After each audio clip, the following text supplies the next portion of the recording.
And notice what God did. The Lord God caused a deep sleep to fall upon Adam, and he slept, and he took one of his ribs and closed up the flesh instead thereof. Now, she's taken from Adam, from the side of Adam. And as Dr. Matthew Henry said years ago, God didn't take her from the head to be his superior, or from his foot to be his inferior, but took her from his side to be equal with him, to be along with him. And that is exactly the purpose. She is to be the other half of man. And that's exactly what God meant when he said, wives, obey your husbands. It means respond. It means answer to. You're the other part of him, the other half of him. He's only half a man. And the rib which the Lord God had taken from man made he a woman and brought her unto the man. And believe me, she was beautiful. Any woman today that you see that's beautiful, she inherited it originally from Mother Eve, because there's no beauty that she didn't have. She was a doll, let me tell you.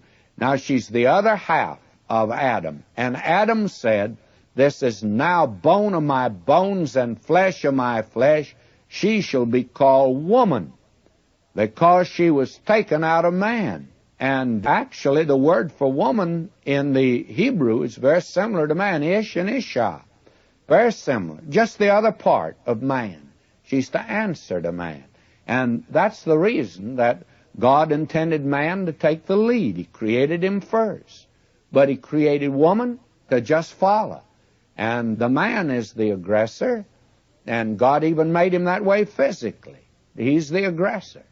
And woman is the responder. And don't tell me that a wife has to love her husband. God doesn't say that. God says that she is to respond to him. Now, if he says to her, I love you, then you know what? She's going to say right back to him, I love you. She's to respond to him. When a man tells me today, and every now and then one does, you know, my wife is very cold, that's a dead giveaway that he's not really the kind of husband he should be. Because if he's the right kind of husband, she'll respond, because he is the one to take the lead. Therefore shall a man leave his father and his mother, and shall cleave unto his wife, and they shall be one flesh. In other words, he's now subject to his wife in the sense that he's responsible for her, and he's no longer under control of father and mother. And they were both naked, the man and his wife, and were not ashamed. I think they were covered with some sort of a glory light. And may I say, I think this is the loveliest and the freshest account of the creation of woman and of man. Here is a couple that God really joined together. Now, there are certain things I think God's given to his people that they should obey. But God has given to the human race marriage. And that's one of the things men are trying to throw off today. Let us break their bands asunder. Cast away their cords from us. What's man trying to do? Well, he's trying to get rid of God, friends. Because God is the one who established marriage. Now, you have in this chapter something quite wonderful. You have the creation of man. You have him where he's placed, what his occupation is, the condition that he's there with a responsibility. He had a need for a companion. And then God created woman. There is to be an identity between the husband and the wife. And God says to the husband, husbands, love your wives. This is the creation story. The man who was the chaplain at Nuremberg prison tells about the last days that he had with those men. One was Henry Goering, and he tells about that. He says, the last evening, that evening around 8:30, I had a session with Goering, during which he made sport of the story of creation, ridiculed divine inspiration of the Scriptures, and made outright denial of certain Christian fundamentals. Less than 2 hours later, he committed suicide.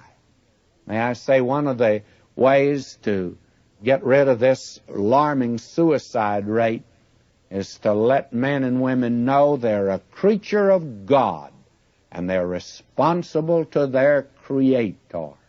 How important that is. We come today, friends, to the 3rd chapter, and before we get into that, I move rather rapidly through the last part of chapter 2, and we were looking at the creation of woman. That was indirect creation, for God took her out of man and to reveal the fact that she's part of man. And someone has put it like this: for woman is not undeveloped man, but diverse, not like to like, but like in difference. Yet in the long years, liker must they grow, till at the last she set herself to man like perfect music unto noble words, distinct in individualities, but like each other, even as those who love. And may I say that this is one of the most beautiful stories and the most beautiful record. And we've seen now in chapter 2 man's kinship with God, man's worship of God, man's fellowship with God, man's service for God, man's loyalty to God, man's authority from God, and man's social life from and for God. That is the great message of chapter 2. Now we come to what some consider the most important chapter of the Bible. It's conceded, I think, by all conservative expositors to be just that.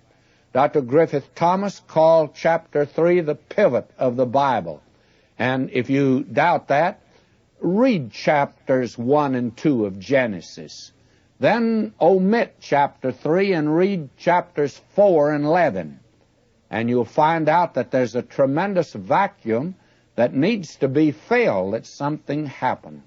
For instance, in Genesis 1 and 2, we find man in innocence. Everything is perfection, and there's fellowship between God and man. But the minute you begin in chapter 4 of Genesis and don't go any farther than chapter 11, this first section, you find jealousy and anger and murder and lying and wickedness and corruption and rebellion and judgment. And the question is, where did it all come from? Where did it begin? Where did all the sin originate? Well, I don't think it originated actually in chapter 3 of Genesis. But as far as man is concerned, here is where it began. I'd like to read you a statement of another at this particular point. And he's speaking now of Genesis 3. He says here we trace back to their source many of the rivers of divine truth. Here commences the great drama which is being enacted on the stage of human history, and which well nigh 6,000 years has not yet completed. Here we find the divine explanation of the present fallen and ruined condition of our race. Here we learn of the subtle devices of our enemy, the devil. Here we behold the utter powerlessness of man to walk in the path of righteousness when divine grace is withheld from him. Here we discover the spiritual effects of sin, man seeking to flee from God. Here we discern the attitude of God toward the guilty sinner. Here we mark the universal tendency of human nature to cover its own moral shame by a device of man's own handiwork. Here we are taught of the gracious provision which God has made to meet our great need. Here begins that marvelous stream of prophecy which runs all through the Holy Scriptures. Here we learn that man cannot approach God except through a mediator. May I say, this is a tremendous statement, by the way.